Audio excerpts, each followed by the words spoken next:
Hi y'all, Kim Wheeler here. So making a quick video of 5 ways to get kids' energy out while we're social distancing or sheltering in place.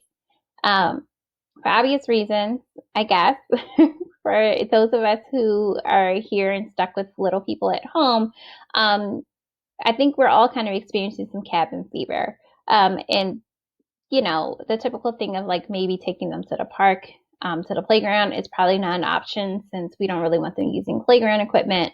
Um, Maybe some other neighbors or so are having their kids out and about and you kind of want to practice social distancing.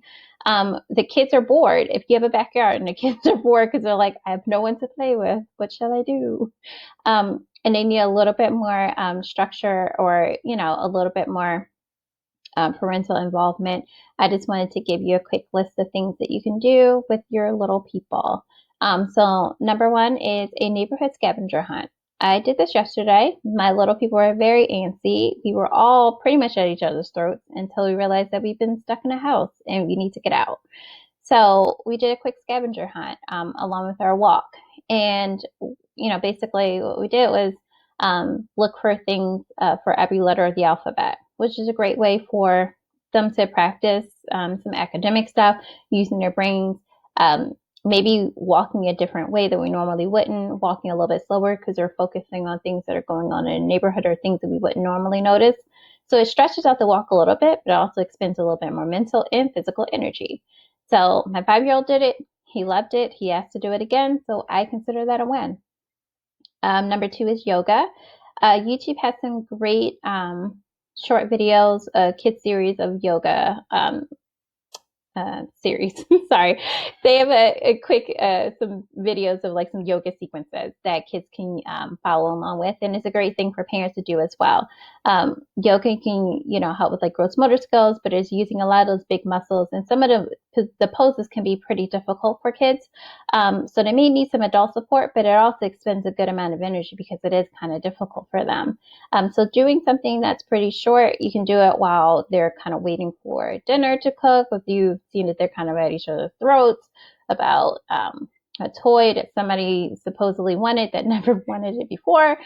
Um, those are some things you can kind of do a quick like 5-10 minute like yoga poses. You can kind of make them into something really fun. There are some yoga videos that kind of use call the poses something else, like an animal series.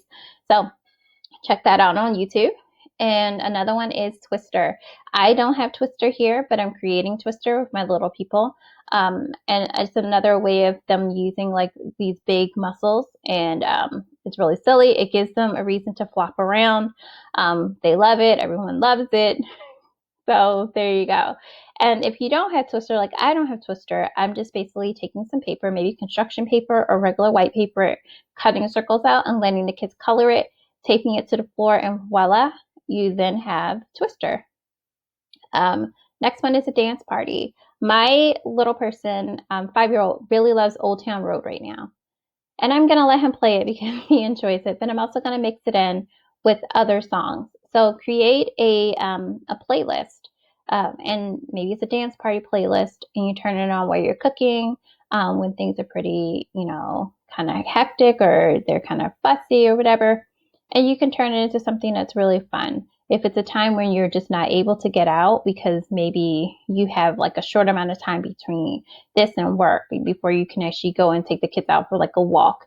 The weather is bad, whatever. There are too many people outside. Turn on the music, dance around, have a great time. The kids will love it.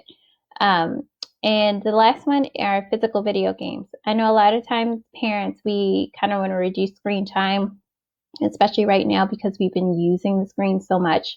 Their kids have less structure because they aren't in school. And on top of that, we kind of need a babysitter in some respects so that we can kind of get some work done. But playing with the kids is perfectly okay, in my opinion. And doing some of the physical games like Just Dance, some of the Mario games, like, with the sports, are great ways of getting their physical energy out. So I would say kind of check those out. Maybe try them out. I would be curious to see how they work out for people. And also, another tip is that when we see kids kind of starting to ramp up, and some of them are going to kind of get a little bit more, and amped up than some of the other ones, it's okay to kind of just say, okay, before we do something, like, listen, anytime that people are going to start to get antsy, we're going to do like a quick break, whether it's 30 seconds, a minute, 2 minutes. We're all just kind of going to do a break, or we're going to switch this on to something that's a little bit more chill. And then when we're able to kind of be a little bit calmer, or if we're able to, that we feel like we're ready to be able to jump back in and have a little bit more fun, then we can start back up again. So I hope that those things are helpful. Hang in there, y'all. Take care. Bye.